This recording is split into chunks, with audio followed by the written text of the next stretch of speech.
Hi అండి. ఈరోజు నేను కాలీఫ్లవర్ కాడలతోని రోటి పచ్చడి చేస్తున్నానండి. కాలీఫ్లవర్ కాడలు అంటే ఎక్స్ట్రాగా మనకి కాలీఫ్లవర్ సైడ్లోని ఉంటాయి కదండి అవి. అయితే ముందుగుండా కొంచెం 1 స్పూన్ ఆయిల్ వేసి పచ్చిమిర్చి ఒక 4, 5 వేసుకొని, ఆ తర్వాత ఎండుమిర్చి వేసుకొని, కొంచెం జీలకర్ర, కొంచెం ధనియాలు వేసి లైట్గా ఫ్రై చేసుకోవాలి. మంచి స్మెల్ వచ్చినాక కొంచెం ఒక హాఫ్ ఆనియన్ వేస్తున్నాను.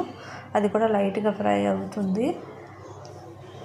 ఆ తర్వాత ఇలా నువ్వుల్ని కొంచెం వేసుకోవాలి తగినంత, అంటే ఒక 2 స్పూన్స్ వేస్తే సరిపోతుంది. 2 కాలీఫ్లవర్ కాడలు ఉంటాయి కదండి, ఆ కాడలు తీసుకొని దానికి 2 స్పూన్స్ నువ్వులు వేసుకొని, ఆ తర్వాత కొంచెం అల్లం వేసుకోవాలి. కాలీఫ్లవర్ కాడలు అండి, దీన్ని కూడా మనం వేస్ట్గా పారేయడం ఎందుకంటే దీంట్లో కూడా బోల్డ్ అంత ఫైబర్ ఎక్కువ ఉంటుంది. అందుకనే ఇది కూడా మనం చేసుకుంటే చాలా బాగుంటుందండి. ఈక్వల్ ఇది కొబ్బరి పచ్చడిలాగే అనిపిస్తుంది. ఆ తర్వాత కొంచెం మూత పెట్టుకొని వెయిట్ చేయాలి. తర్వాత కొంచెం చింతపండు వేస్తాం, కొంచెం ఎక్కువ వేసుకున్న వాళ్ళు ఎక్కువ వేసుకోవచ్చు, ఇంకా బాగుంటుంది, ఎవరిష్టం వాళ్ళది.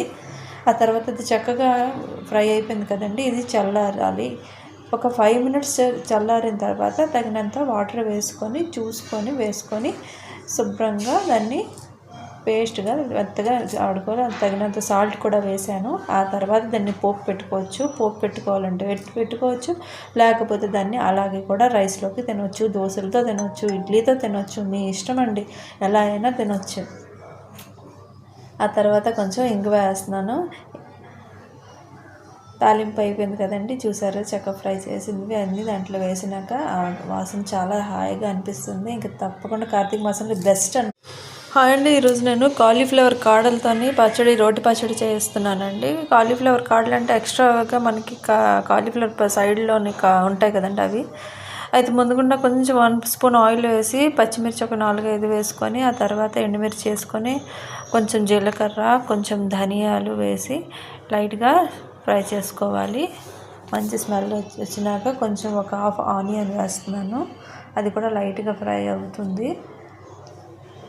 ఆ తర్వాత ఇలా నువ్వుల్ని కొంచెం వేసుకోవాలి తగినంత, అంటే ఒక 2 స్పూన్స్ వేస్తే సరిపోతుంది. 2 కాలీఫ్లవర్ కాడలు ఉంటాయి కదండి, ఆ కాడలు తీసుకొని దానికి 2 స్పూన్స్ నువ్వులు వేసుకొని, ఆ తర్వాత కొంచెం అల్లం వేసుకోవాలి. కాలీఫ్లవర్ కాడలు అండి, దీన్ని కూడా మనం వేస్ట్గా పారేయడం ఎందుకంటే దీంట్లో కూడా బోల్డ్ అంత ఫైబర్ ఎక్కువ ఉంటుంది. అందుకనే ఇది కూడా మనం చేసుకుంటే చాలా బాగుంటుందండి. ఈక్వల్ ఇది కొబ్బరి పచ్చడిలాగే అనిపిస్తుంది. ఆ తర్వాత కొంచెం మూత పెట్టుకొని వెయిట్ చేయాలి. తర్వాత కొంచెం చింతపండు వేస్తాం, కొంచెం ఎక్కువ వేసుకున్న వాళ్ళు ఎక్కువ వేసుకోవచ్చు, ఇంకా బాగుంటుంది, ఎవరిష్టం వాళ్ళది. ఆ తర్వాత అది చక్కగా ఫ్రై అయిపోయింది కదండి,